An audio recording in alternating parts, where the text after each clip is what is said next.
Retired Rear Admiral Mark Montgomery, back from sort of the region, just got back in with me now here tonight on the Hill. Nice to see you, sir. Where do you think we are this evening? You know, I'm impressed. Someone who's planned a lot of these operations. I think they very aggressively staked out, along with Israel, in a combined, 900 targets the first night. Right. I think it's probably slightly less than that each sequential night, but still a very thick attack posture here. And we're shifting from kind of a mix of air and ground and naval to probably mostly air, delivered by the U.S. Air Force, U.S. Naval Air, and the Israeli Air Force. How significant was it sinking those 11 Iranian naval ships?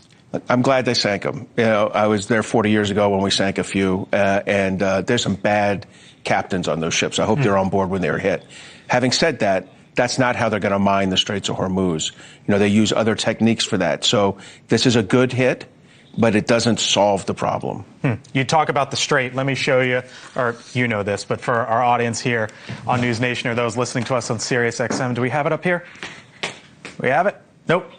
Nope. Okay. Oh, there we go. So Frank, come on over here. So this is the Strait of Hormuz, and here's why I'm showing it to you. About 25% of the world's oil travels through here, and you see this huge pocket here?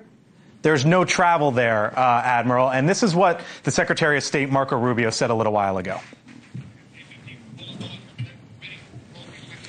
This terroristic regime, led by radical clerics, has the ability, potentially, to shut off 20% of global energy.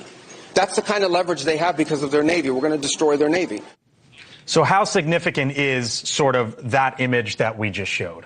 That grabs it, right? There's a very small throat there to go through, 12 miles on either side between Oman and Iran, and the Iranians can shut that down by just using nondescript ships dumping mines into that water. At some point, the what's called the Joint War Council in London will say it's unsafe for ships to pass through. At that point, shipping will stop. Legal shipping will stop, and it'll have a serious impact on Kuwait, UAE, United Arab Emirates, Saudi Arabia, and most of all, Iran, in their ability to ship fossil fuels out to the world. And the number one recipient, China. The Defense Secretary, Pete Hegseth, the chairman of the Joint Chiefs of Staff, Dan Kane, started it off today, then President Trump, and then Marco Rubio up on the Hill. That was some of the cadence.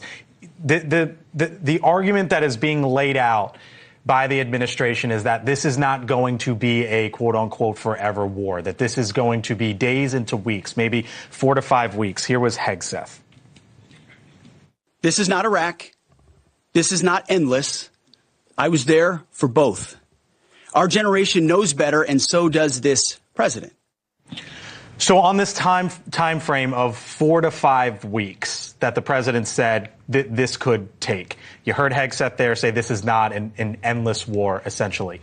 Given where we are tonight, a few nights into it, and more than 1,200 targets struck, but the president saying the biggest wave is yet to come, what do you expect here in these upcoming hours? So I do think, 4 to 5 weeks is about right. And I do think we're going to continue this strong, 300 to 400 strikes by us, 200 to 300 by the Israelis every night or every day of 24-hour period. That's a significant amount of strikes. For how long of that? Yeah, I think that goes on for about 2 to 3 weeks of it. Then you're doing battle damage assessment to determine what do we need to restrike in there. And you go on. The problem with all this is we do not have an armed resistance on the ground. So at the end of 4 weeks, we have destroyed their ability to develop and launch missiles and drones. We haven't necessarily accomplished a change in regime. And then that's sort of the what comes next on the ground there. That's correct. All right.